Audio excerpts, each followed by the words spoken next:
to the republic for which it stands, one nation, under God, indivisible, with liberty and justice for all.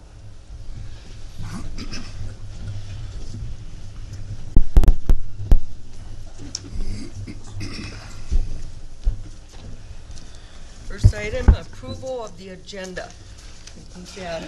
There were a couple changes to what you received in the email. The copy you have in front of you has those changes in it, so. We've had, Just an update. I'll make a motion to approve the agenda. I'll second. All in favor? Aye. Opposed? Minutes from the 26th of March board meeting and the April 2nd work group session. So moved to approve the minutes. Second. Further discussion? All in favor? Aye. Aye. Opposed? Public comment. Is there anybody here that would like to comment to the board at this time?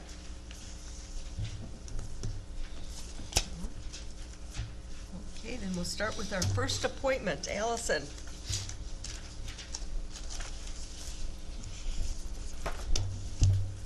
Good morning, Commissioners. Morning. I was invited here this morning just to give you a brief overview of the Farmer Roundtable event that we had on March 26th at Rock Filter Distillery in Spring Grove. Overall, this was a great event. I'm really pleased with the way it went. I have had a couple farmers reach out to me since then, and I think that I've been able to help them, so that's been a good thing. The purpose of this event was to first let farmers know that the EDA is here to help them try new things both on and off their farms. And the most important reason for this event was to gather feedback from farmers on what things exactly farmers need. So the event featured an activity that was a lot of fun. We did a question and answer session, and we did a survey to gather feedback, and then everything ended with a tour of the distillery. And that was a really great way to end the day because we did talk about some really difficult topics, but the tour was very fun and informative, and I think everyone had a really good time. So that was a great way to end the day. And you hung around the distillery hours after? I did not. So one of the things that we shared with farmers at the event was there is a new agriculture page that's been added to the Houston County EDA website. And on that page, we just have a bunch of resources for farmers. There's information from the U of M Extension, there's information on low interest loans, info from the Department of Ag, financial resources, free counseling services. I also recently added some information on the Ag BMP loan program that's actually dispersed out of our planning and zoning office right here at the county. And then there's also information on there about workforce development. And that was one thing that came up a lot at our meeting. We definitely have some farmers that are looking for either full or part-time jobs off their farm. One couple came to me and said, you know, eventually one of us is definitely going to have to work off the farm just because we need that money for insurance purposes. I had another farmer tell me that they needed a part-time job in order to get their operating cost loan for the year.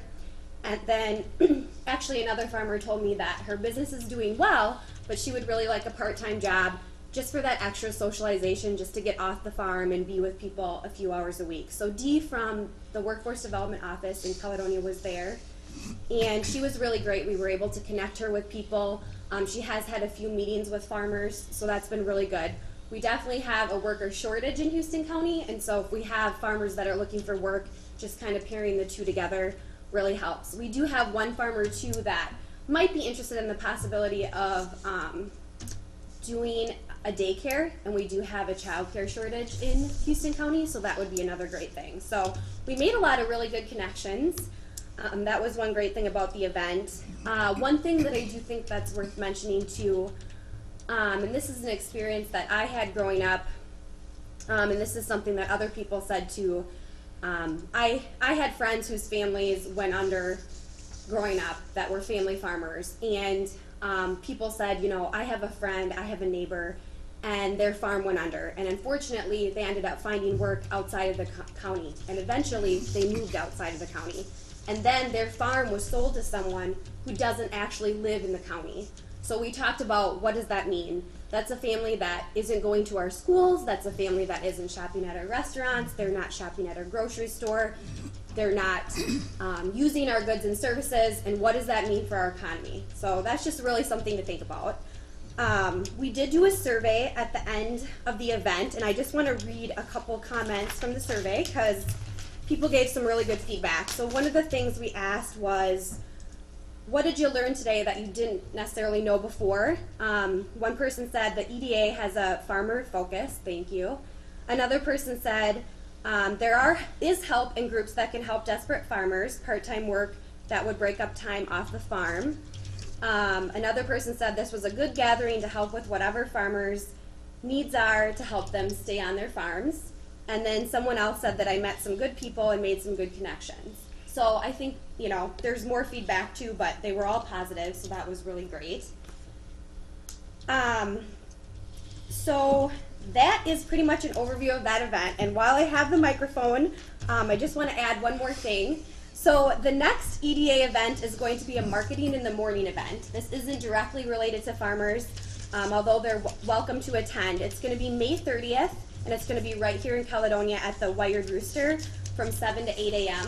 CETA is going to come in, and they are bringing in 2 people to speak about social media advertising, and this is something that's super relevant for our businesses. So they're going to talk about Facebook, Twitter, Instagram, that kind of thing. It's free. CETA is going to provide a light breakfast, and this time it's not during a commissioner meeting, so hopefully some of you will be able to attend. Sorry that the last one just kind of fell and you guys couldn't come. Does anybody have any questions or comments? Yes. Okay. On a serious note here, hemp in Minnesota, you seen any, the reason I ask is it's getting quite a bit of attention in Wisconsin. Last night on the news, the late news after the basketball playoff, they had a segment on a big gathering on the whole hemp issue, and it seemed like a number of farmers were showing interest. You heard any rumblings in our area, or? Well, it is something that did get talked about at the event. One of the comments was, hemp might actually be a possibility. So we did kind of talk about it. I didn't get the feeling that anyone was seriously interested in it, but it definitely did come up because it is something that is being talked about a lot. The problem with the hemp at this point is, sure, you can grow it, but there aren't the processing facilities available right now. How long it takes to develop processing, that sort of thing, I don't know. Okay. Yeah. But that's the hang up right now, is the processing. It's a viable crop. Financially, it's there, but They just opened, or are just about to open, I guess, a store in La Crosse that is featuring it. And this particular segment last night talked about oils that are derived from it, and yeah, so there's all kinds of different varieties, Okay. that have different content and all that sort of thing. Yeah, Okay, it's a zoo out there. Well, I think what a lot of farmers are waiting to see, they want to see somebody else try it. Exactly. A lot of people said that day. Yeah, they don't Yeah. want to stick. They don't want to be the guinea pig. Yeah. all right, thank How you. many people attended the event, Allison? We had 20 people RSVP, and the first 10 people that came in had not RSVP'd. So, About 30. yeah, yeah. Very Well, good. Thank you. Thank you very Thank you. much. Thank you. Allison. We'll be doing the group that kind of put this together will be doing a follow-up on it, hopefully sometime in the next week, and see what or if there is a next step for that group to work on. Sounds good. Moving on to the consent agenda. Do we want to read through them, or did everybody review them in advance? Mm-hmm. Then I will look for a motion to approve the consent agenda. So moved. Second. Further discussion? All in favor? Aye. now we move toward our action items.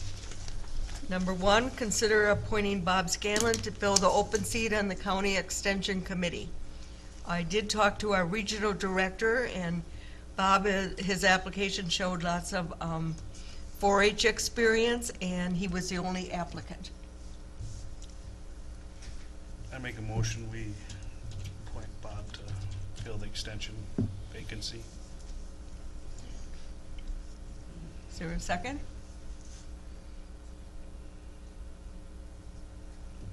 Well, I think it needs a second. Yeah, I'll second. Further discussion? How come there was only one applicant? I mean, how was this advertised? It's actually advertised through the extension office. Rebecca and Kelly talked to people about, are you interested in being on this committee? So it's They- not really they had two- advertised, it's just, It's not posted or anything, Yeah. doesn't need to be. it's not that type of position. And they did have, talked to quite a few people, and they had 2 that were possibly interested besides Bob, but they did want to commit to it. This is to fill a vacancy by somebody who resigned from the board, so it's not a Right. full term. That was Jody Kruger, I believe. Yes, Yeah, she it's just just was. filling out her I term. was just curious how this worked, from an advertising or No. how it worked. Okay. Teresa, do you know for how long a term this I'll is? call Is it it just to Jody's take term. over Jody's term, or is it starting a new No, term? it's taking over Jody's It's just to Okay. fill her term. Yeah, Whatever duration she had Yeah. left, I don't know. And I don't remember what that, I guess I never think I even knew have what it here length somewhere. that was. Oh, I didn't bring it. 1 second. I thought I had that. I did have the update, but I didn't bring it along because, anyway, it is just fulfilling her term at Yeah. this point. Okay, all in favor? I, Aye. Opposed? Aye. Okay. Consider approving the final contract. I think Engineer Pogozinski's going to talk to us on the next 5 items. So we'll start with the first one and the final contract for SAP 028. So good morning, Commissioners. Good morning. Yeah, I have a few items for you today. The first item is the final for project SAP 028-627-010. This is finaling out the paving job on County 27 that was done last summer into the fall. We kind of waited until now because there was some paperwork hang up, so we got all that paperwork in now, got all the contract quantities done, so now we're ready to issue the final payment and approval. So we recommend filing the contract. Is there a motion to approve that contract? So moved. Second. All in favor? Aye. Opposed? Motion passed. Okay, next one, liquid chlorine. Yeah, so the, every summer we put chloride down on some of our gravel roadways in some locations, depending on traffic volume and where homes are located. We do this on both the county system and township system at the township's request. So we received 4 quotes from contractors to provide chloride. We get quotes for delivered, 2 Caledonia delivered to Spring Grove, and then also applied onto roadways. Usually what we do is we get the chloride delivered to the county, then the county applies it. The low quote this year was from Northern Salt. They're the ones who provided the chloride to us last year. Price-wise is about a 2.5% increase over last year's cost, so a pretty reasonable increase. So my recommendation is to approve Northern Salt for the chloride. Quantity-wise, it's very similar to last year as well. I make that motion, we approve Northern Salt. It's bid. I'll second. Further discussion? We then bill townships. Yep. So we build the township back for our wear and tear on the equipment, our labor, and the amount of chloride applied. How many, just out of curiosity, how many miles approximately do we have of the gravel? As a county or? County town? gravel That you have miles to we service. put chloride on. Yeah, You know, so you, we have about 60 miles worth of gravel roadways, gravel county roadways. The amount of miles that we put chloride down, I don't know that length. You know, You don't do the whole We road, don't you do the whole- just do in front of their houses. where it would yes, affect yeah, in front of the somebody's. houses, or Don't open the windows because Yeah. people are driving by, yeah. yeah, or if there's some detour where we get traffic off a paved road onto a township road or onto a Then you county do road it. that's not usually Yeah. that high of traffic, then we might put chloride down the entire length just because of one project. But Good, okay. Okay, do we Need to We get had a call for- second, yeah. Okay, all in favor? Aye. Opposed? Okay. Aggregate. Yep, so the next item is accept all quotes for project CP 2019-03 aggregate stockpiles. So every year we go out and we get quotes from contractors for various aggregates, you know, class 5 rock for the surfacing or different sizes of riprap. So like this year we got costs back from 7 different suppliers. We accept all quotes based on, the reason why we do that is because of availability of rock and the location of where the quarries are at. So we go to the lowest dollar item first, factoring availability and location of where that rock is. We're not going to haul rock 20 miles if we can get it for 10 cents higher at a quarry right next to the location we're bringing it to. So we weigh that cost. And then some suppliers only have one quarry in one location, some are scattered throughout the county. So we accept them all, and then we also look at the state bid prices. There is one contractor that has one quarry that has state bid price. We use that as well. So we really try to find the best cost, the best value for our dollar, and we get the rock from there. So guess if you have any questions, otherwise I recommend approval of all of the quotes. So we're approving all the quotes of, Yep. because you're gonna get some from Compared to the state and, Yep. So we'll get some, from various suppliers throughout the year. We'll probably will use, 3 or 4 of these. So we probably won't ultimately use all of them at the end, but Okay.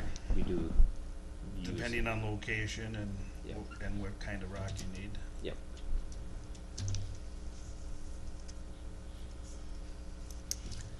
I make that motion. Second. further discussion? All in favor?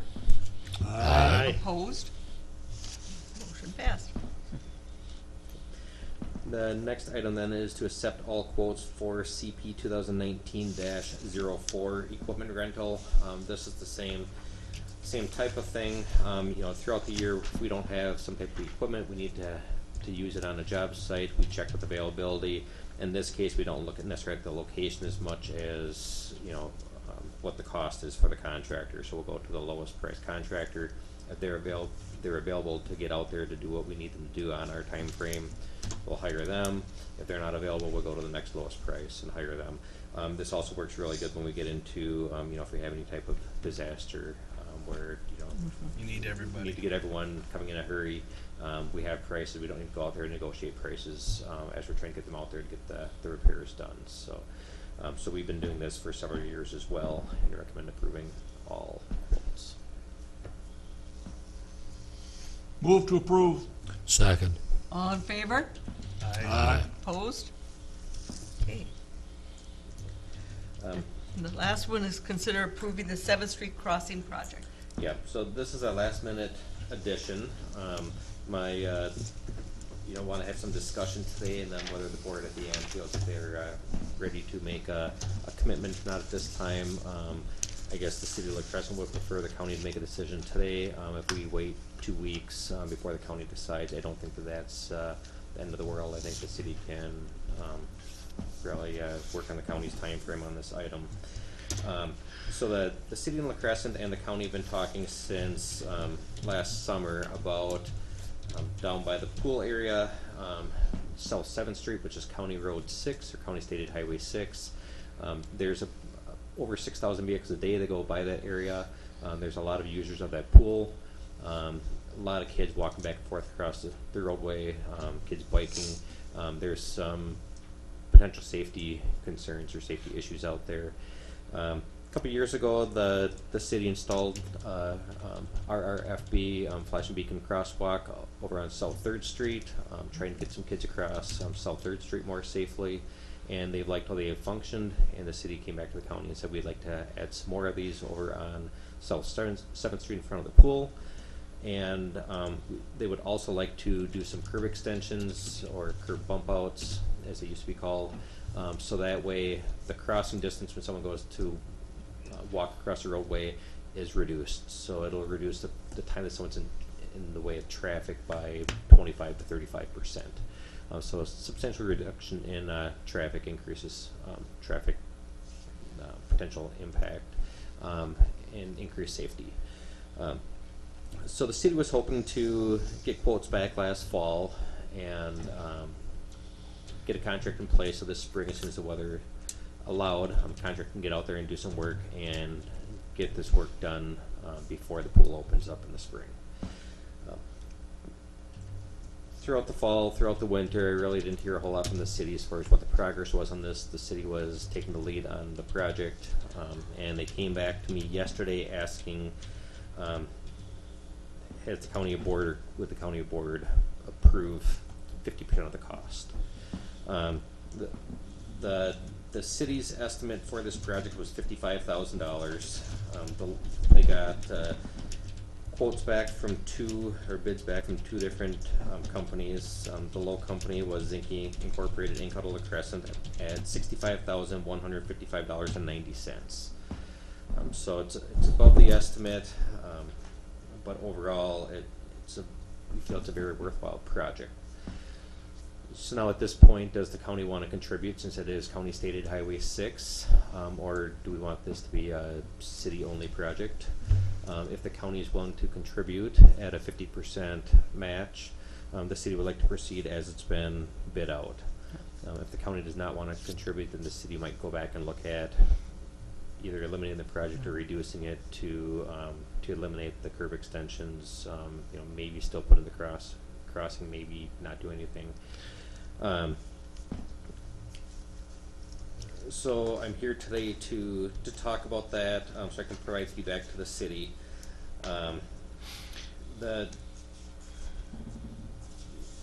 What my proposal to the city, if the county board agrees, would be that the city would pay for all the design and inspection costs for this project, so that way the county's not. City's going to hire the engineer they hired, got the design done, they already have it bid out.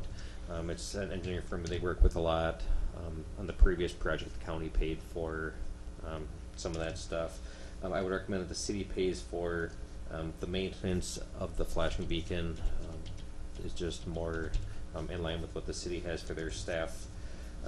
County would pay for the pavement markings, of which we currently already pay for out there, along with any pavement maintenance. We maintain the roadway surface out there, so I recommend that we continue to maintain that roadway surface. And then the cost would get split 50-50 between the county and the city, because it is within the city, but it's on the county road. So that would put the county's cost at about $33,700. Any place where 33,000 is available? Yeah, and that was going to be part two of the discussion. Is if the county does want to participate, where do we get the money from? Up until 5-6 years ago, we kind of had a line item for miscellaneous smaller items like this within the budget. We'd have $50,000 per year. Some years we bump it up a little bit higher if we know there is a project a little bit bigger magnitude. We don't have that in this year's budget. We haven't had that for several years. Historically, the county state aid money has been used toward larger projects in the county. If there's a smaller project that might be a couple $100,000 or less, we try to use the local money on those type of projects and save the county state aid money toward bigger projects. We can use state aid money on this. Our account is basically down to zero, but we do not anticipate spending all of our paying out all of our contracts, get them all finalized before the end of this year, and we'll get new money back into that account middle of January of 2020. So there should be some carryover money that we'll be able to use if we want to use state aid money. Otherwise, we pay for it now, and we can submit for reimbursement in 2020 if we want to use county state aid money. The other option is to use county fund balance, of which, you know, that money doesn't have a designated purpose at this point, although there's a lot of uses for that, you know, different discussion of how that could be used.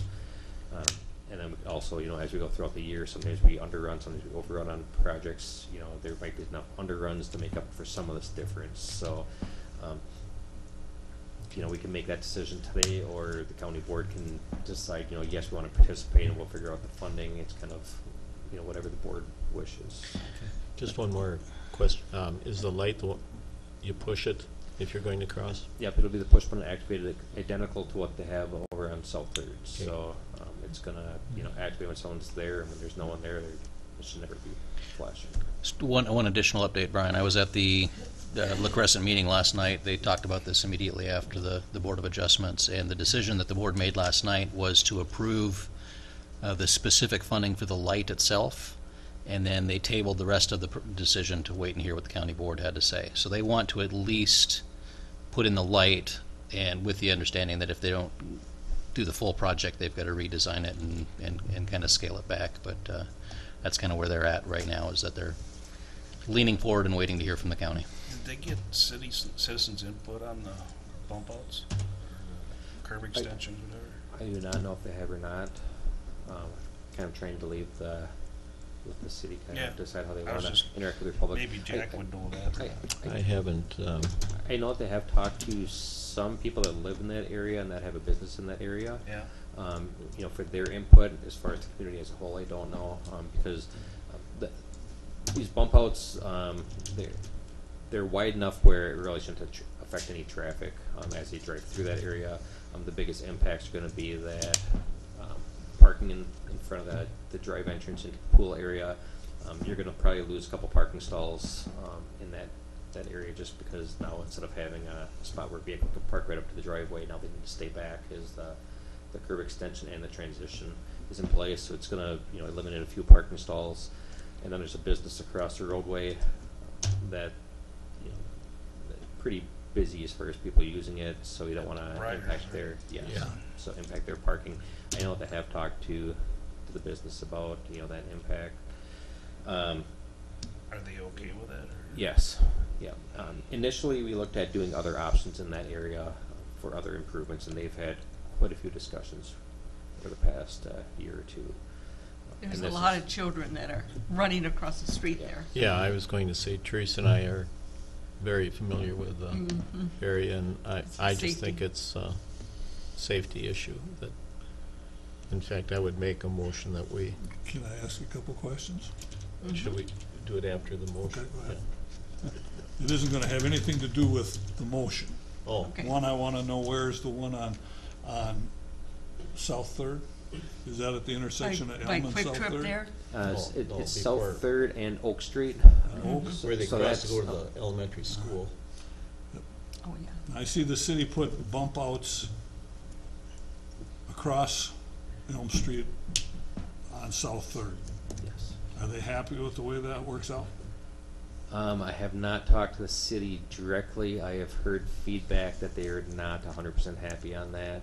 I mean, I've seen people use that, and if somebody's coming up to the intersection from South Third to cross onto the 4-lane part of South Third, you can't make the turn because the bump outs stick out so far. And then I saw a guy come that did make the turn pulling a trailer, and up and over the curb he had to go because it's such a narrow bump out. Yeah, so, and that's what I've heard, from what I've heard, and this is secondhand, not talking directly with the city, is that it makes it difficult for some of the vehicle movements, and maintenance around those bump outs has been a little bit difficult. These being that it's on a straight stretch, there is a city leg as they turn around the corner on South 7th that could affect the city some.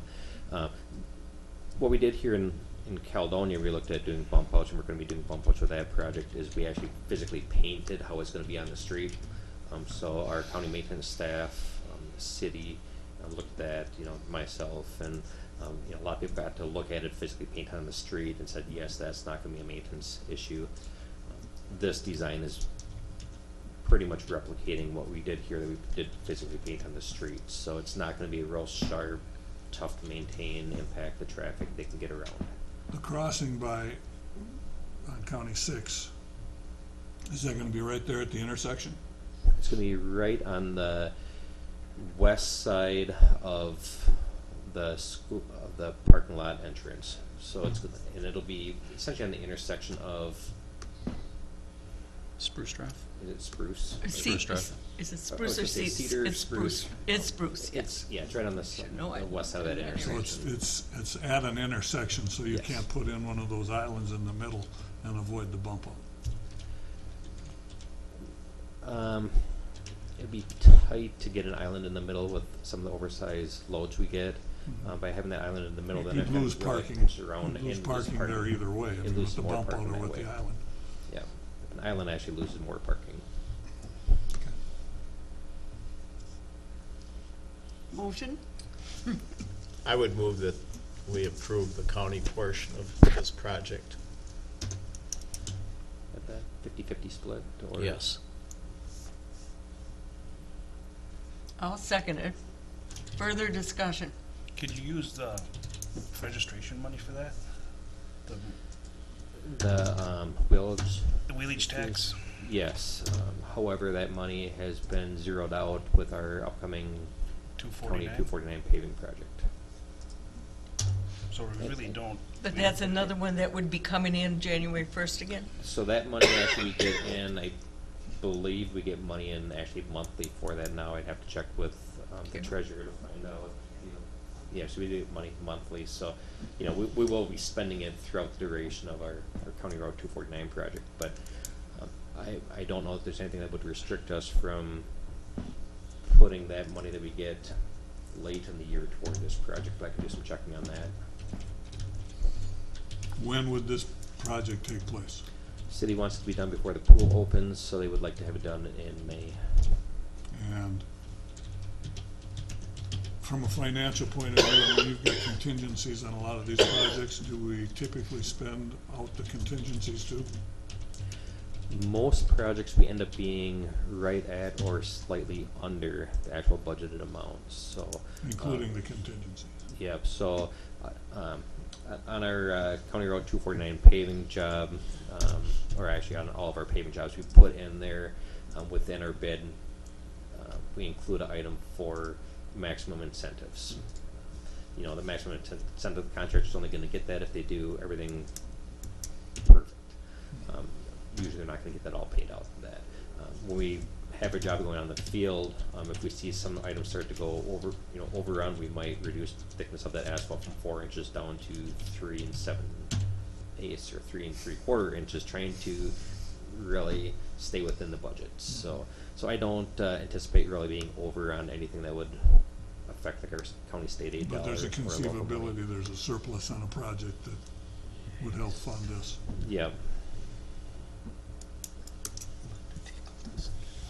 There are jobs we do go I know.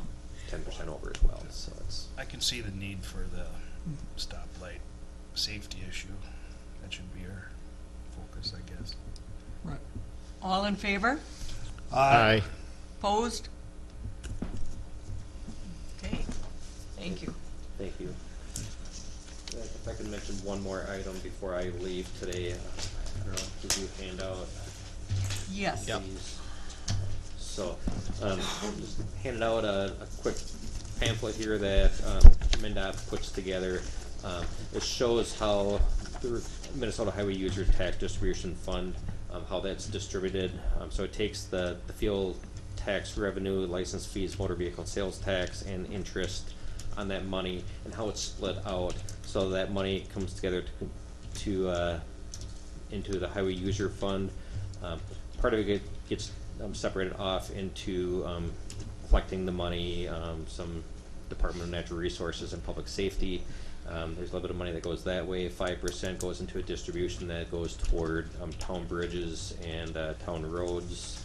And then the remainder of the fund, regular distribution, gets split up into state trunk highway, county state aid highway funds, and municipal state aid funds. So it's kind of shows how that money that comes in for all the different the vehicle registration and fuel fees all kind of get split out. So you guys can look at that and let me know if you have any questions on that. And then on the back side shows some just overview data of Minnesota roadways, number of miles of various type of roadways based on a classification system, and also number of miles or number of bridges on the trunk highway, county roads, city streets, township bridges. So kind of some information. And, invite you to review and let me know if you have any questions on that. Brian, there's supposed to be, and I hope it hasn't already, regional meeting on zero death. Do you know when that is? Yeah. Right. Pretty sure it's May 1st. Okay. Over at International Events Center in Rochester. In Rochester, yeah. I can just verify I have the that card date right here. here. Oh, okay. I was Yep, gonna that's it. ask. So, Commissioner. May 1st. May 1st at the International Event Center Yeah. at the airport. Yep. Yeah. Okay, thank you. You're welcome. You heard anything about the DNR part of that? Funding DNR access Beaver Park? I have not. Thank you. You want this? Thank you.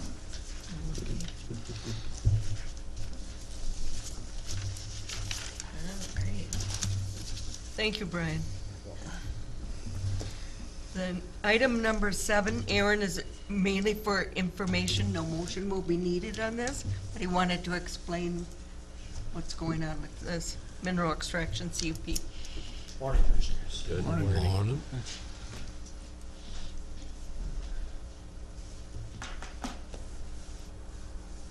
So you were provided with a policy regarding the renewal of CUPs in your packets, and I'll just read through that again today, and then I will take some questions if there are any from the board.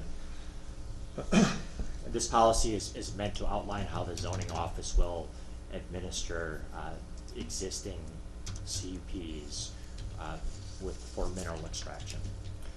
Multiple conditional use permits exist in Houston County that include some form of condition limiting the term of the permit or requiring periodic renewal. Such conditions most often appear on conditional use permits issued for mineral extraction. The earliest known instance of this is CUP 243, which was granted in 1990. 2 additional permits were issued in 1992 with similar conditions, permits 261 and 266. In 1998, Houston County amended the zoning ordinance to include provisions specifying a 5-year term for all mineral extraction permits and requiring renewal at 5-year intervals. From 1998 to 2013, 6 conditional use permits were granted for mineral extraction. Under the new amended ordinance, the permit term was limited to 5 years for each of these permits. However, the permits issued in 2001, 2010, and 2013 also contained an express condition of a 5-year term, while those issued in 2003, 2008, and 2009 did not. The issue here is whether the county properly issued conditional use permits with term limitations and how existing permits containing such conditions are to be administered. Minnesota statute chapter 394 has long contained provisions for conditional use permits, which are defined as follows. Conditional use means a land use or development as defined by ordinance that would not be appropriate generally, but may be allowed with appropriate restrictions as provided by official controls upon a finding that 1, certain conditions as detailed in the zoning ordinance exist, and 2, the use or development conforms to the comprehensive land use plan of the county and is compatible with the existing neighborhood. Since 1974, Chapter 394 has contained language related to the term of a conditional use permit. It reads, a conditional use permit shall remain in effect for so long as the conditions agreed upon are observed, provided that nothing in this section shall prevent the board from enacting or amending official controls to change the status of conditional uses. In 2008, the state of Minnesota amended Chapter 394 to provide for the issuance of interim use permits by counties that exercise zoning authority. An interim use permit is defined as follows. An interim use is a temporary use of property until a particular date, until the occurrence of a particular event, or until zoning regulations no longer permit it. The Houston County zoning ordinance was amended in 2014 to include interim use permits as a permit category. In their current form, both statute and ordinance are clear that interim use permits are the appropriate vehicle for the grant of a temporary use. Legal analysts view conditional use permits as being a property right that attaches to the land, not the applicant, and remains in effect through transfer of ownership as long as the conditions under which it was granted persist. This conclusion comes not from the advent of interim use permits, but from the statutory definition itself. Because the statutory language establishing an unbound term for conditional use permits has remained unchanged since 1974, the county concludes that its previous actions to encumber conditional use permits with time constraints was and is unenforceable. Therefore, conditional use permits will no longer be subject to renewal provisions, and all previous renewal provisions are considered to be removed, withdrawn, nullified. I worked on this earlier this year and have consulted with the county attorney's office and with the county administrator, and believe this is the appropriate way to handle these types of permits moving forward. We obviously wouldn't issue new conditional use permits with time constraints on them, so this would be applied to the existing permits that are in effect in the county that contain that type of language. That's because we added the interim use permit in conjunction with the CUP. CUPs do not need time limits. They don't need If they meet the They don't need 5-year renewals. 5-year renewals, Yep. exactly, if they're following what the conditions are. And I did talk to Aaron about this, and he's just providing us the information to move forward on it. We don't need a motion. Okay. And I guess I'll clarify that this doesn't mean they won't be reviewed. This just means we won't arbitrarily renew them at 5 years at the most. They still would need to comply with whatever Right. provision they need to comply with. When you say they'll be reviewed, is that on a structured time frame? It is not. It is on a time allowing time frame.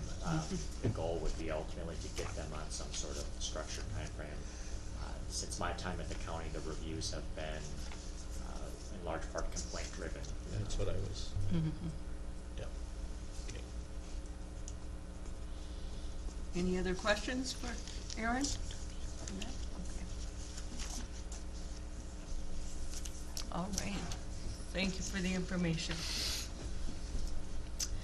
Now Aaron, well, you don't have to be here for that, does he? Oh, We- yeah, Aaron's got the next. Oh, yes, you're right. Our conditional use permits. 3 conditional use permits, having been recommended by the planning commission for your action today. We did get copies of them in our packets too.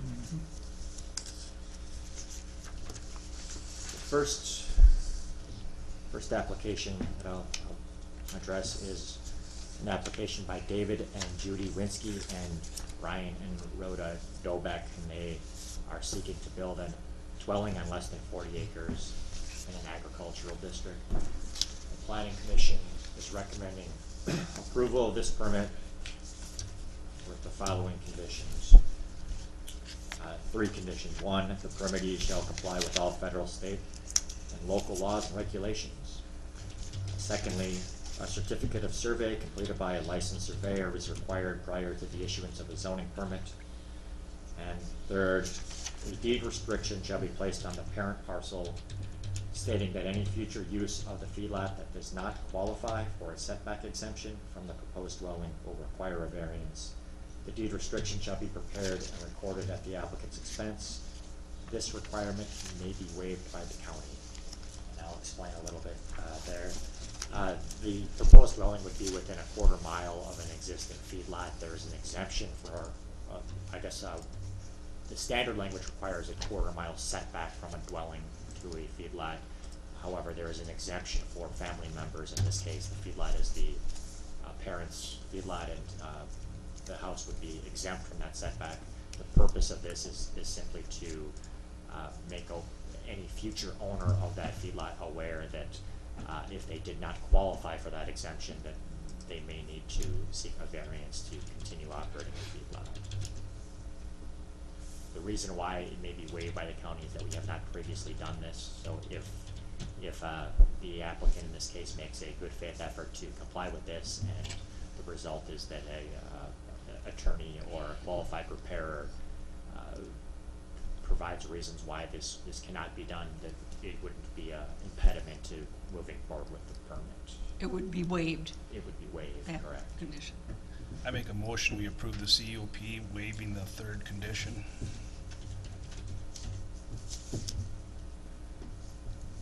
Is there a second?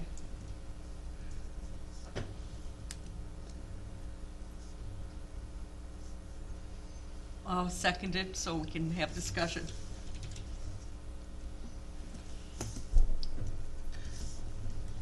With regard to the recording of the deed, that helps whoever buys the property if it's ever sold out of the family in the future. If we don't record the deed, then it's a buyer beware situation. I mean, they buy the farm without investigating, then the buyer is responsible to come to the realization that they might not meet the requirements for a feedlot. Right, if we were contacted about it, we would provide that information. However, there's no certainty that somebody, a potential buyer, would contact the zoning office to inquire about that. Additionally, the thought was that because the feedlot and farm are significantly older than a new house would be, that someone might assume incorrectly that because the feedlot was there prior to the house, it continued to operate. Well, it can continue to operate, but they'd have to get a variance to do it. Right. Correct. But it's up to the party that buys the property is the one that's gotta make the application for the variance. It is their responsibility. Yeah. Right. It's not required in the ordinances the way they're written now, so I feel that we're getting into territory we don't know the consequences of it yet, so that's something could be discussed down the road, if whether to put it in the ordinance, or I think it's just over and above that you don't really need, to do right now. They meet all the qualifications to do what they wanna do, is build that house there. Yep. Correct, there's no ordinance requirement, we're just trying to be proactive and, without placing an undue burden on the applicants in this case, try to get ahead of a potential problem that could occur in the future. However, it may never occur, perhaps it would always stay in It the might family, get we don't know. go passed on to another family member, so it would be a moot issue. But every time this comes up, if we put the waiver in there, likely we're gonna waive every time, right? Well, unless you put it in the ordinances. Without putting it in the ordinance. Right. And that could be debated at that time. I guess the requirement or the concept is in the ordinance, but it would take much more interpretation and time to read through the ordinance to ferret out that the reason why the situation on the ground is what it is because of this family exemption. Recording the restriction on the deed would just make very clear to any potential buyer without having to go in and do that detailed, in-depth dive into the ordinance, that there might be something here that they would otherwise not be aware of. Like I say, we don't need to be debating this right now. This is for future down the road, whether to put it in the ordinance language.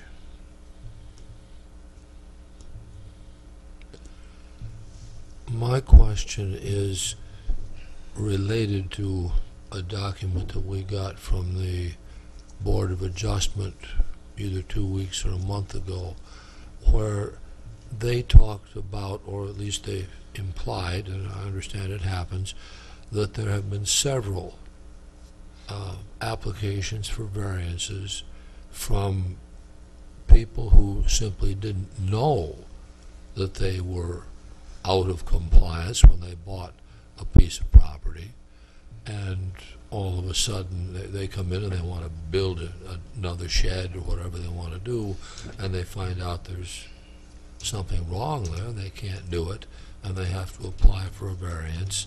And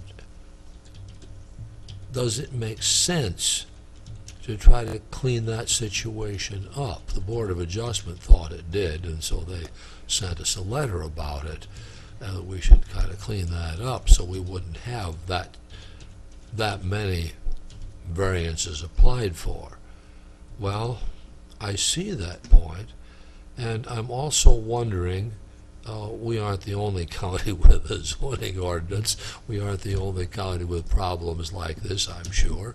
What are other counties doing about this type of situation? To your first point, anecdotally, I'm not looking at statistics here, but approximately half of our variance requests I would say, are the result of after the facts. The specific context in which that recommendation came from the Board of Adjustment had to do with parcel splits, which is by and large the most common cause of the need for a variance.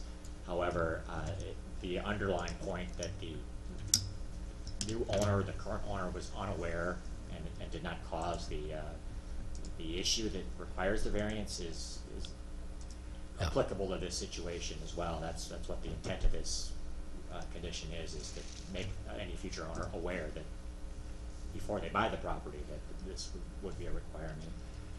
In terms of how other counties handle it, I guess I don't know how they would handle. I don't know that there's necessarily I would presume there are exemptions for family setbacks from feedlots, but I have not researched to be able to speak to you today on that. Yeah. What, I guess I'm just curious, why wouldn't we want as much transparency as possible? What would be the overriding burden to make this? I guess I would assume cost. I did not. It's not required, for one. Well, I guess none of the conditions are required. Whenever we propose a condition, it's something that's above and beyond the standard requirements. I think the downside from my perspective would be cost, that they would have to pay somebody to draft this document, and then they would have to pay to have it recorded. I would speculate that might cost, $100 to $300. That's kind of why we included the language to exempt it if it were thousands of dollars.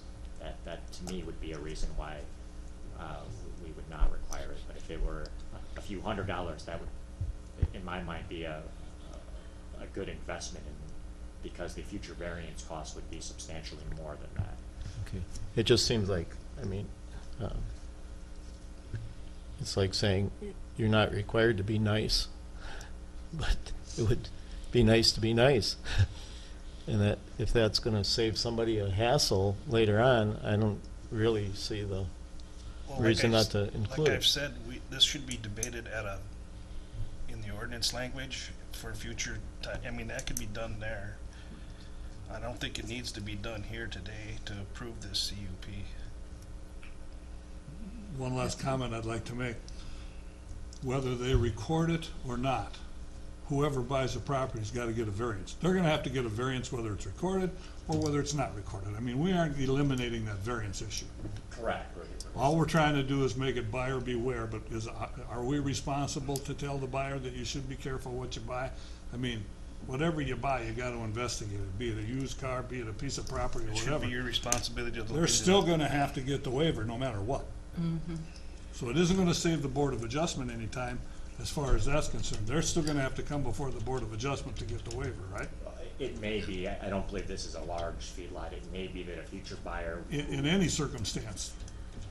Right, okay. or I guess another Okay. potential way that it could play out would be a buyer who is looking for a viable feedlot, might see that on there and determine that this is perhaps not the site for them, and ultimately it would be a purchase by someone who does not wish to continue to feedlot, in which case you would avoid that variance requirement. I call for a vote. We have a motion to approve the conditional use permit without the third condition requiring a deed restriction. Is that the word? Waive the third. We'll waive the third condition.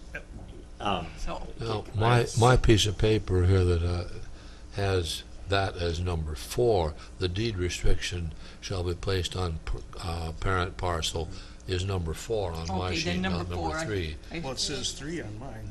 Yeah, I know. Well, let me explain. Well, you got the electronic, see, that doesn't count. Oh, okay. What happened there is, the staff report had 4 proposed conditions, and in the planning commission hearing, one of those was removed. So there are 3 in the recommendation Okay. from the planning commission. Okay, what I have came from, Okay, so we'll call for the vote. Lastly, if I could suggest that the motion should include an adoption of the planning commission findings. okay. Thank you. All in favor? Bob, want to say something? It includes the adoption of the planning commission findings, but waives number 3. Correct. Yes, Just so I'm that's what right. the motion is. All in favor? Aye. Opposed? Okay. Secondly, I have a application made by Tamara Bolt and Tanner Johnson. And then again, the request is to build a dwelling on less than 40 acres in an agricultural district. The planning commission is recommending approval of this application with one condition: the permittee shall comply with all federal, state, and local laws and regulations.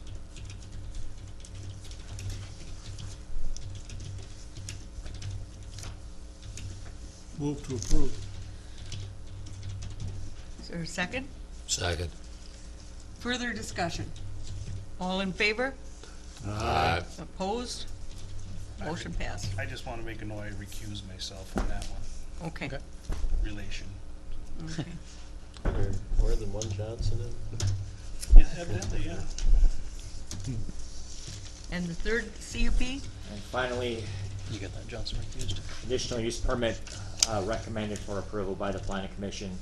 The applicant is Mock Hall Grove Country Club, and their request was to operate a golf course and build a clubhouse in an agricultural district.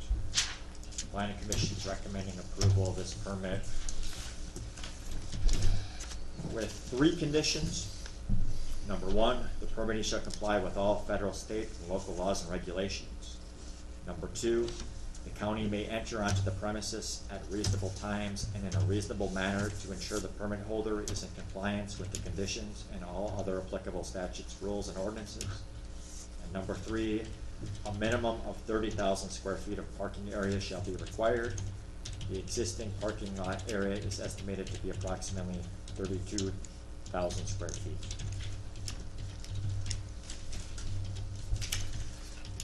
Part of this application, because of the fire, it's consolidating the usage of the entire site as far as the golf course is, or the Maycow Grove is concerned, which wasn't part of the original, the way it was originally set up.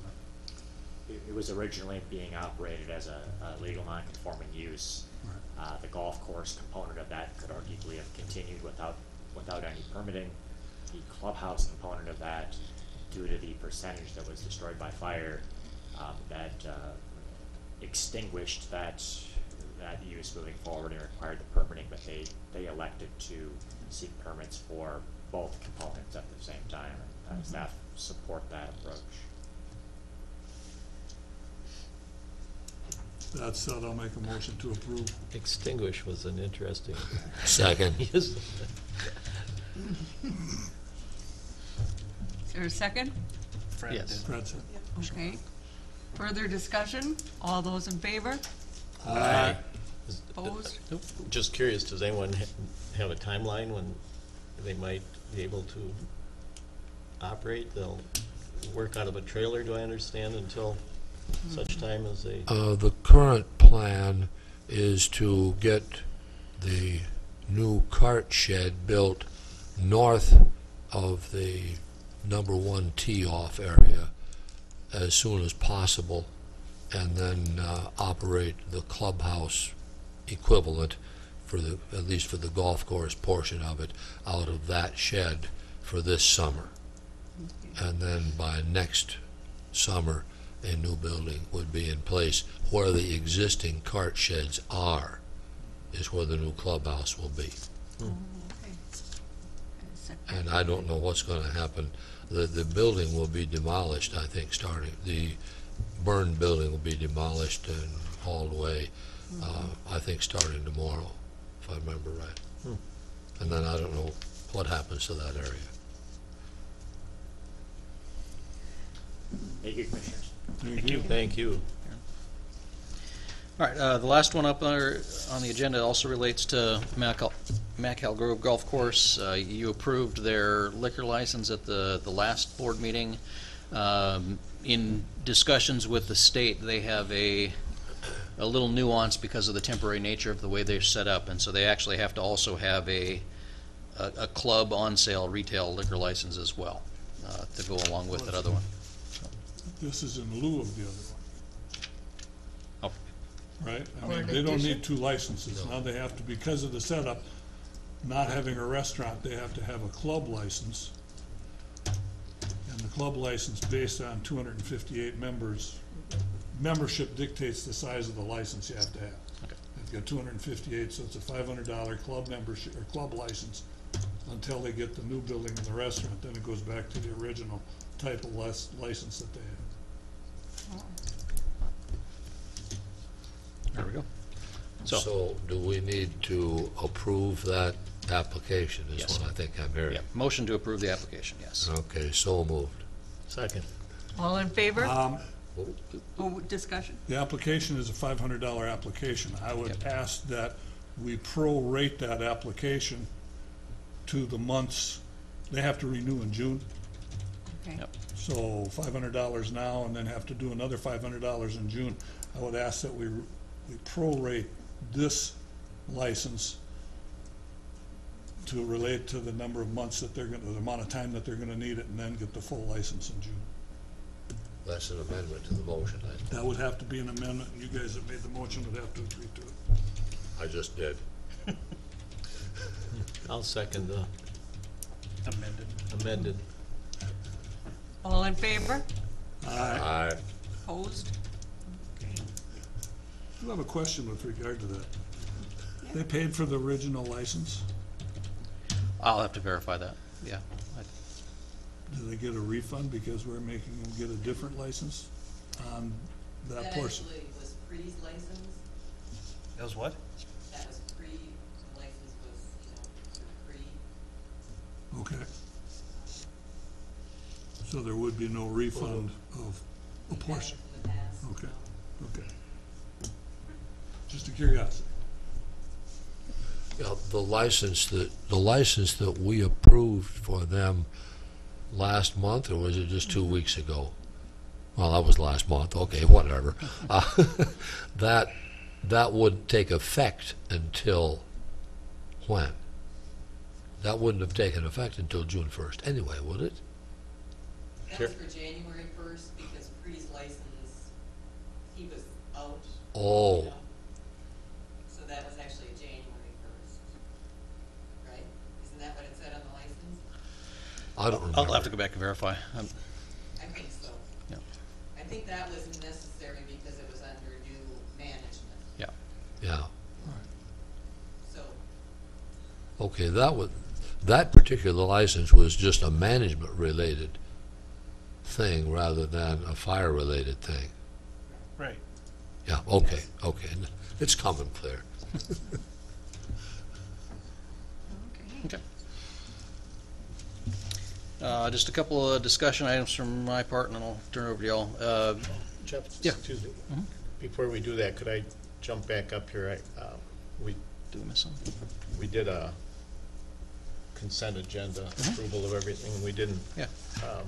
point out the fact that one of them is the acceptance of the retirement of Carl Osk. I think that should get some special mention. He's been a praiser for 23 years, probably one of the better-known people in the county. He recognizes his car.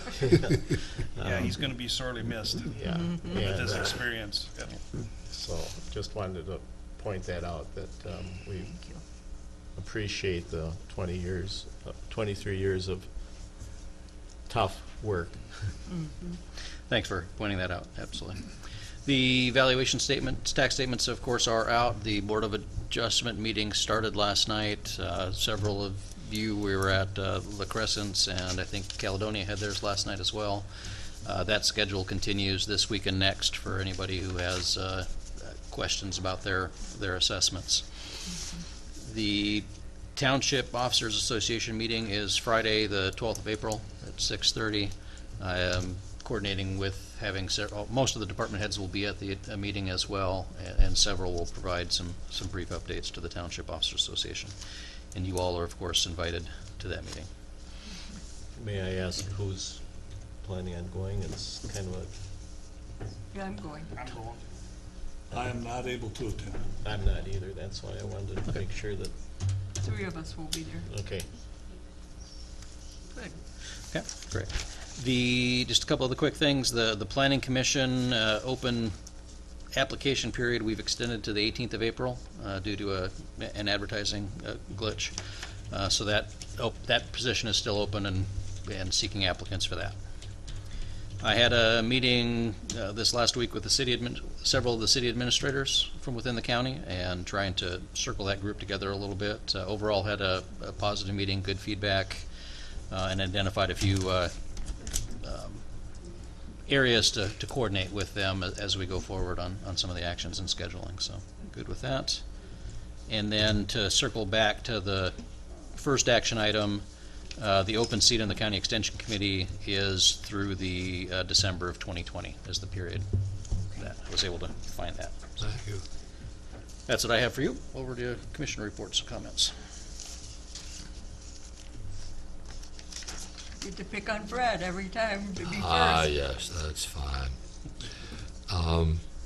Southeast Minnesota Water Resources Board, it's a fairly complicated business to get out of something that you've been in for 20 years, but we're working at it, and I think that it'll get done in a way that's not going to create any problems. I've spent a fair amount of time talking with our water resources people and with the Root River One Watershed One Plan people. I think everything's going to get covered that needs to be covered the way I'm reading it. And hopefully in a more efficient, less costly manner. I guess that's the objective. And thank you for all the time you put into it. Most of those were up in Orinoco, weren't they? Quite a few of them? Yeah, I've been going to Orinoco for a little over 2 years, once a month. It's a bit of a drive.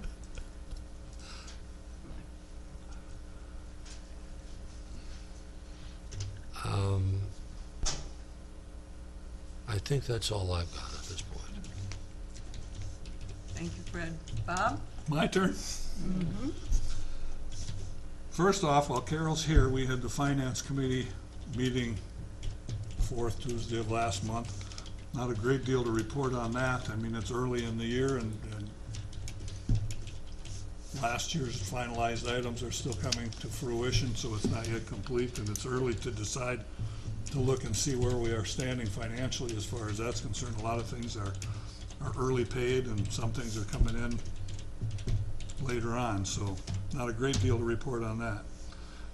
With regard to the County Justice Center, meeting with the judge and the various department heads, there was quite a discussion as far as sentence to serve and their issues. There was a discussion with regard to fines and the automatic charging of fines as far as criminal cases are concerned and how the judge does that. There was child's in need of protection discussion, pre-sentence investigation and discussion, we did approve the contract for pre-sentence investigation today, and part of our consent agenda. There's only one person that takes care of investigations for the county out of Wabasha, and it's, they take care of 5 counties, so that one person has a lot to do as far as those things are concerned. But being new to that, there's a lot of information that I'm not familiar with as far as that's concerned. The other committee that I went to was the airport committee, and dealing with the funding at the airport, the finance that we get from the feds, the money that we have in reserve for future projects that we've borrowed out to other airports, and then they pay us back. You have to dictate when you're gonna get the money back, what you're gonna use it for. We also discussed about the fact that to maintain our airport status, we need to have at least 10 planes home-based at the airport. Right now, we have 11. Hangars, and the hangar situation was discussed out there. The room necessary to provide the setbacks required for the hangars was discussed. Additional property was discussed. The adjoining property owners and their feelings with regard to additional property was discussed. With some people are amenable to it, some people are not. Not so much for expanding the airport, but expanding the location of the hangars and whatnot to accommodate the needs and the requirements of the airport by the state and the fed. Isn't the deal there that the FAA has changed their requirements and some of the existing hangars are too close to the flight line? Right. And so if we're going to have, basically, if we're going to have enough hangars out there, we need to have hangars in places where we don't have property right now. And so that's where it's at. I would just mention too, relating to the airport, that our IT director just got his pilot's license. So if you see Andy, you might say, "That a boy." Does that mean we can fly to meetings? That's what I, actually, Bob, that's what I was thinking. But Goes up and He's bring got her. enough hours, does he? Orinoco's not that far now, Fred. No, One of the other definitely things not. that was discussed was a courtesy car. Apparently, a lot of airports, smaller airports, have a courtesy car on site so that somebody flies in for a meeting. Let's say they fly into our airport and they're going to Mikan or something for a meeting. A courtesy car that they can sign out, go to their meeting, and bring back, with them having the responsibility of providing the fuel or replacing the fuel that they used in the car. According to those guys, it doesn't have to be a fancy vehicle. Some of them at other places are not, but at least it's something available to accommodate the use and people using our airport. We've talked about that quite a bit over the years, having a courtesy car. Like a retired police car or something? Yep. Yep. Very good. And nothing has happened about it. Are Well, you, sounds like we're moving forward on are it you, now, though, huh? are you going to be prepared to make a motion to that effect next meeting? Or? Let's have the next airport committee meeting first and let's see what everybody's got to say. Okay. We'd need a place to park it too. So, Actually, insurance is the issue, Yeah, I bet. Yeah, getting it. yeah, that's, Get it, because MCIT doesn't provide that. right, Does not? no. Okay. another drawback. Yeah, most airports have a field-based operator that this, would be part of their contract and part of their service. We don't have the need for an FBO out there, the volume to provide an FBO out there, so that just makes it a little stickier with it being a direct support from the county. Yeah. I think too, and again, I'm not familiar enough, but if they're coming specifically to visit a business, frequently, the business would provide the transportation. We'll pick you up when you arrive or whatever, but, again, Strictly I don't know the convenience. usage, yeah. Well, we talked too, we might be good for local business, For lunches and things like that too, so. I'll get some more information, Bob, on that. Yep. That's all I have. Okay. approximately 2 weeks ago, I attended a EQB board meeting up at Red Wing. I'm on the Environmental and Natural Resources Policy Committee, and they suggested that we should try to make that. There was a lot of people there. We had assigned seating, and so there was tables throughout the room, and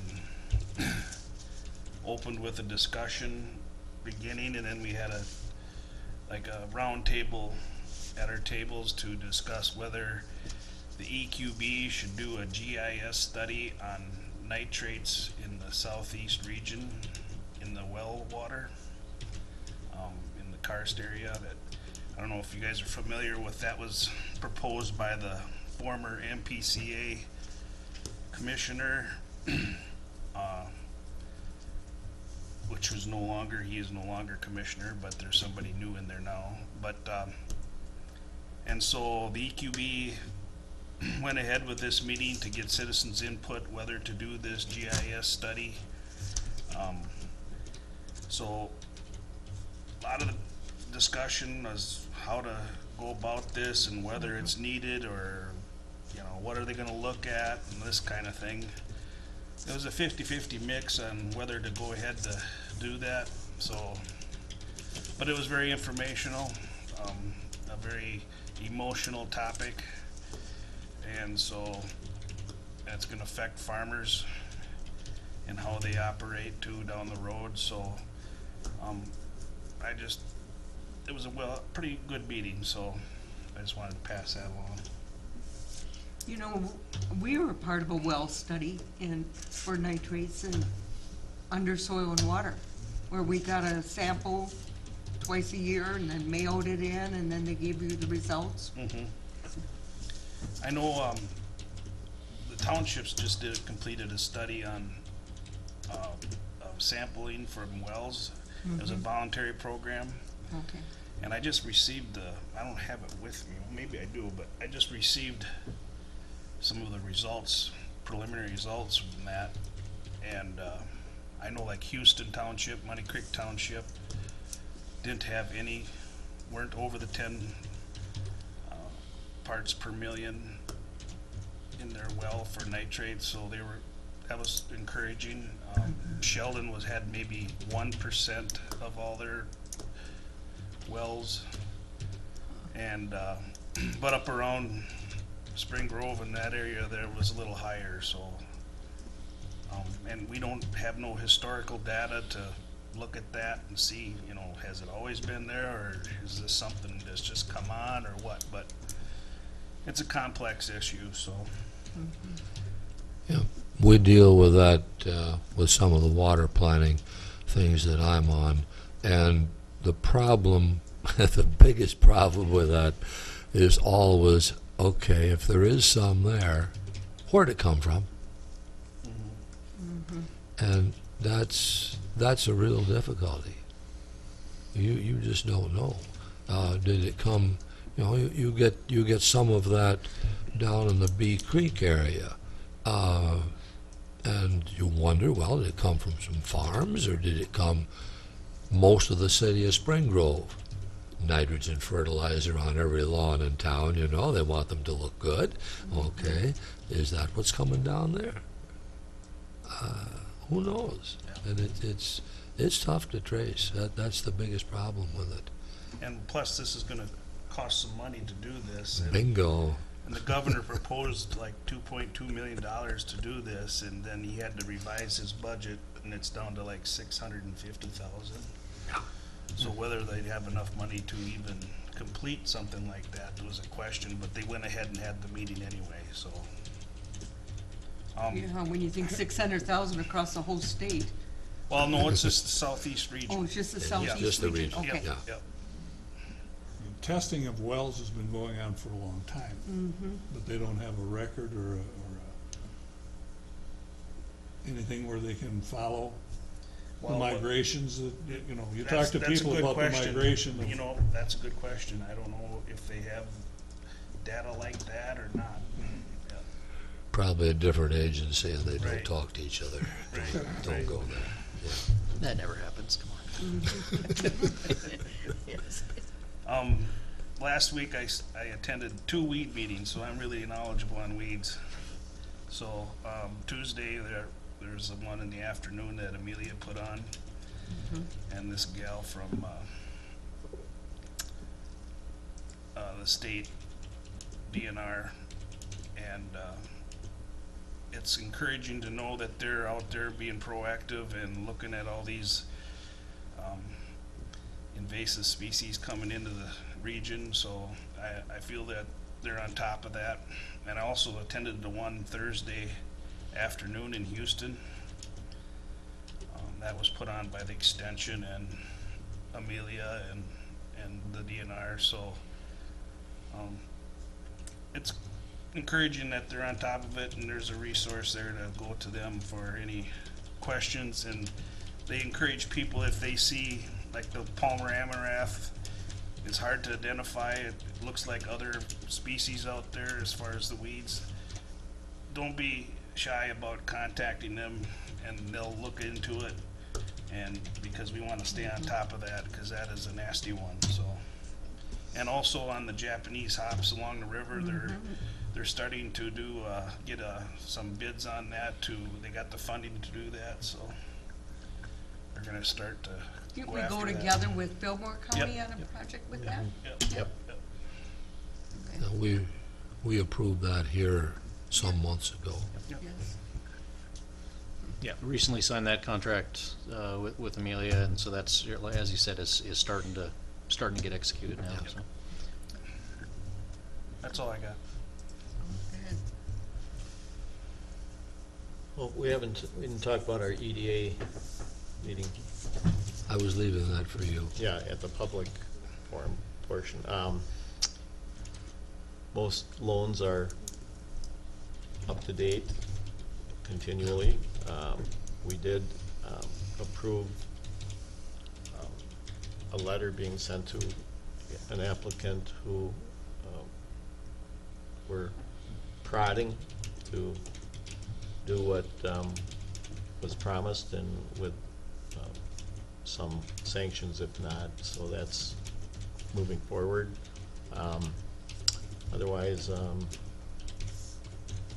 just a general discussion. Allison, I think, is doing a good job of outreach. One thing that I should add here that I should have added earlier, when we started talking about this farming problem and what we can do as a county, I went to Mike and Allison, and there's 2 really good people to get stuff done. Our employees have done a really nice job with that. I got to put that plug in. Good. It's good to see how energetic she is. She looks, I mean. Yeah, she's enthusiastic. Yep. She really is. Yep. And very good. Teresa and Jeff and I were at La Crescent last night for a evaluation. Board of Appeals and Equalization for Yeah. 2 hours.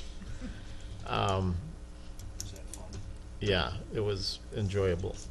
You know, but it's democracy and It the is. people speaking up, And, which is good. But it was very, Well, it was good, actually. yeah, like I said, I made the comment, would anybody here whose taxes went down like to speak? And lo and behold, nobody was there. But nobody enjoys paying taxes, at least I've never met anyone that does, and so they have legitimate questions, and in the issues that have been prevalent in our office over the last year or so has resulted in some legitimate questions, and why, and how did this happen, and so overall I think it went well. People, as Cindy pointed out, the decision on whether people get their appraisals lowered or not, that's a city decision. It's not a county decision. She provided all of the information on what's legal and what's not legal and so forth, so. Yeah, plus Well, our office is going to do a citywide appraisal to every residence there, which we kind of got out of that in the county. We were supposed to do it once every 5 years, and hadn't been done for a while. So that was a big thing, and so then a lot of the appraisals were based on sales. Well, La Crescent does have some pretty nice saleable properties that affected everybody. So the big thing was a lot of people's appraisals went up 30–40% or something because of sales, basically, ratios. So I think once they started understanding that that's what it was based on, and the fact that the assessor will be coming to your place to do an accurate appraisal, people seem pretty receptive to the idea of getting them out there, looking and seeing if they really have. Yeah. If you looked at the sales sheet that was provided, there were estimated market value of 175, sale price 315, 127, 240. I'm just pulling these out of the air, but I mean, there was wide discrepancy. As we got toward the end of the list, there were some that were had a market value of, again, hypothetically 120 and sold for 92, but they were much fewer than the other, where a lot of properties were very undervalued based on what they sold for. So, And that all depends on demand too. I mean, right now there's it's a pretty hot property. You know, a few years ago it wasn't so much. So. well, a lot of this discussion relates to what we approved on the consent agenda this morning. We approved the filing of, we got it, and I'm assuming that most of us have read it, the Department of Revenue report of findings and recommendations letter on our assessor's office. And that speaks to some of the problems. yes, it does, and that was And our assessor did a very good job last night Yeah. trying to explain it to people that were very concerned and very Yeah, vocal. sure. Yeah, and Teresa mentioned what you just mentioned, Fred, so. Here's I have everything with me, but I also found the extension for Joey's sheet. I drive my husband crazy too. Anything else? Nope. Sir? Well, I have a few things over the last couple of weeks, but I did run into Julie from our zoning office this morning, and they had over 10,000 light bulbs turned in last Saturday. So when Erin worked at the one in La Crescent, and I don't know which one she was at, but they were there for 11 hours, Oh, my God. packaging them up, taking them in, everything's out really well. So all our advertising paid off for this one. We sent out an offer to Workforce Development, but it won't be official till my meeting on Thursday if it doesn't snowstorm. And I'll give you an update on our new office, but new official executive director. I also went to the EMS meeting, and we still are trying very hard to get funding. And of the 11 counties there, all but us gave the $5,000 donation to EMS for training purposes. And when I brought up that we already give our services money toward the ambulance services across the county, so does Fillmore, so does Bower, they all do that. This $5,000 goes just to the EMS joint powers for training purposes, that kind of thing. So the director there said he would be glad to come talk to us when we're talking about appropriations, to explain it, Be a so. good idea. I'll set that up with our administrator. I went to a Brownsville Township meeting, and it was very, another 2-hour, very exciting meeting, and I did get the point across that the township set their own budgets. Their concerns were mainly roads. I think they wanted to turn over some of the Brownsville Township to the county, have us take them over, but that doesn't work that way.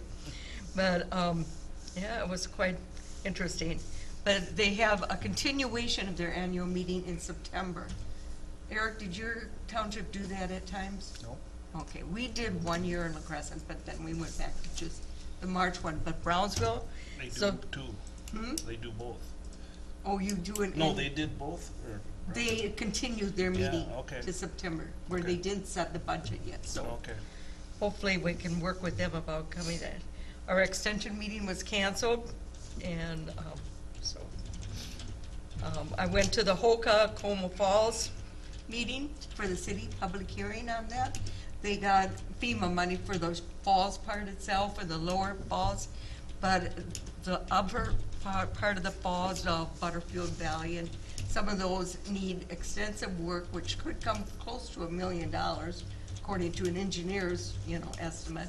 So they set up a fund at Merchants Bank to, for donations, toward doing that project just with donations.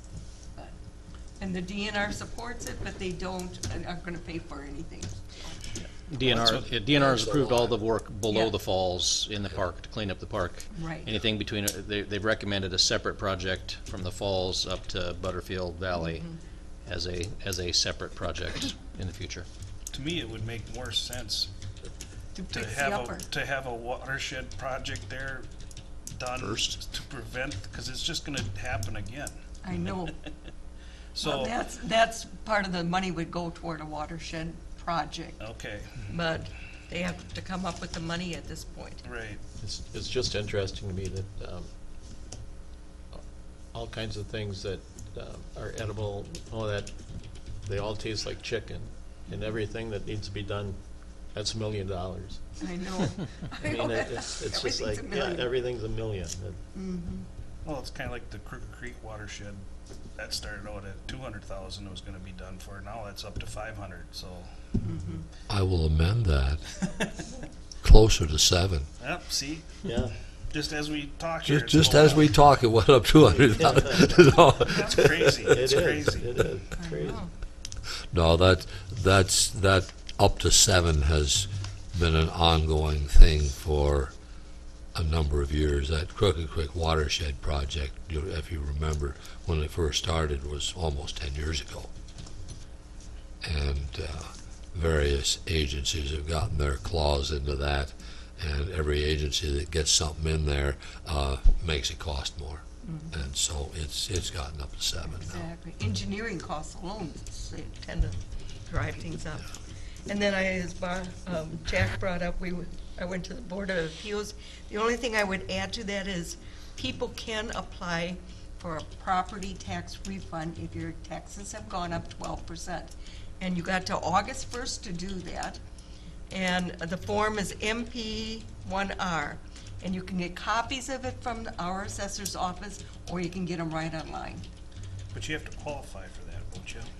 Nope, there's no, only the 12%,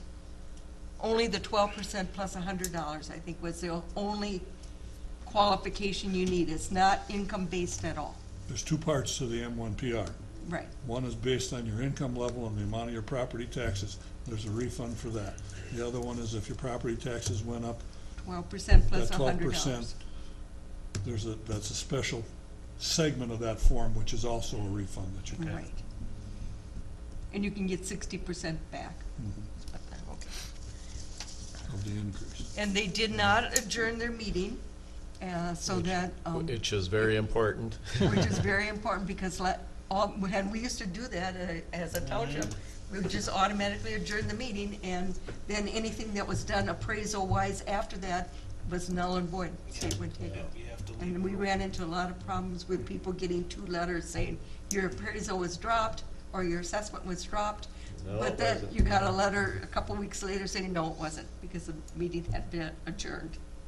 So we've been trying to get the word out to townships and cities, every one of them. Well, I would think our assessors that come to those would know that and They- explain that. They have been. Yes, they do know that, so. Another thing that was emphasized that probably is that if they come to your house to assess and you don't let them in, It's- then you You have no can't do argument. appeal, It's estimate, yep, and you can't appeal it. right. that's all I had. All right. Oh, that's something else. I have three things I want to ask. Yes. One is, Jeff, have you had any contact with regard, or do we know when the solar person is gonna make his presentation? That's Sean Markham?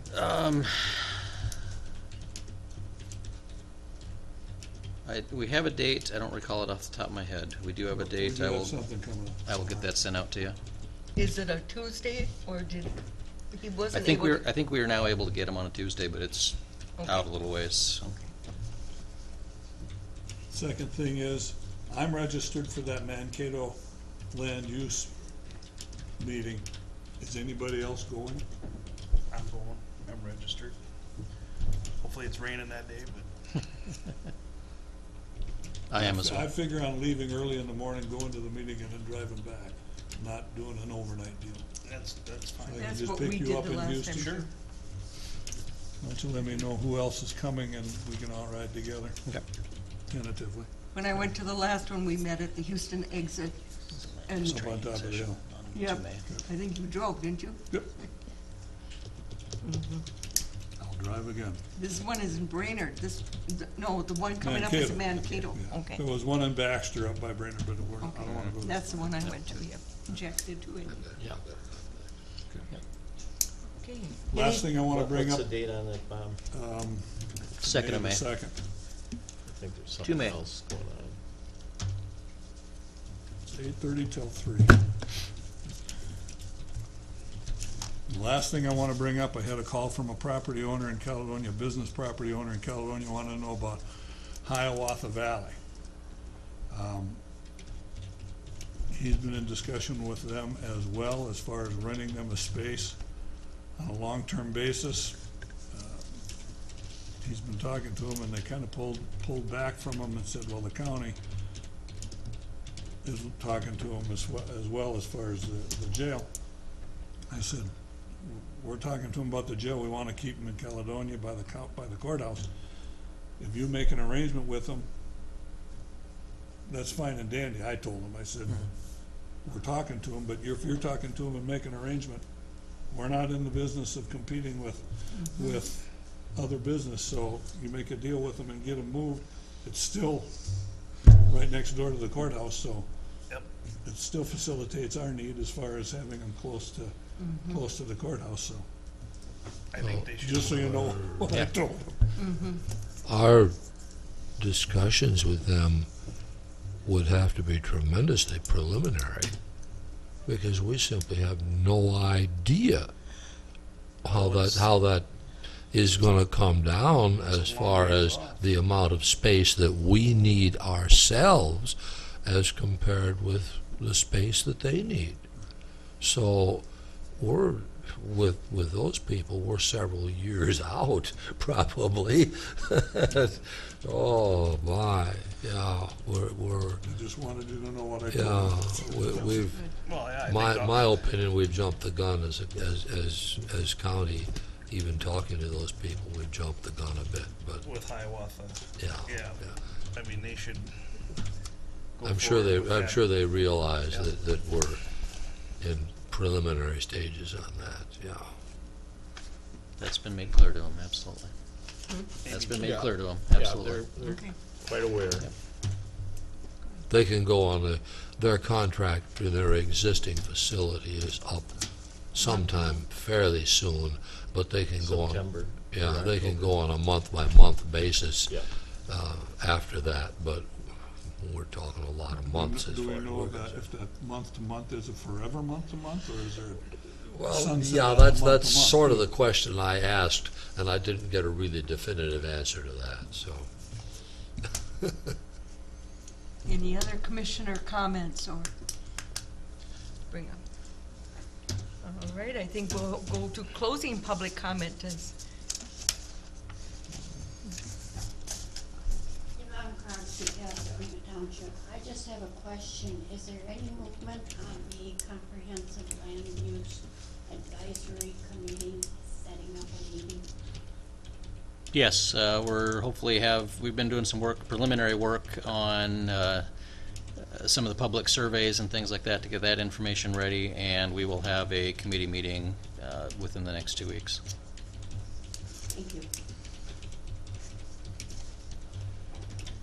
hoping to do it last week, hoping to do it this week. So hopefully I'll get it scheduled this week. Sounds good. Anything else to come before the board? I move adjournment. I'll second it. All in favor? Aye. Opposed? No. Wow, before noon?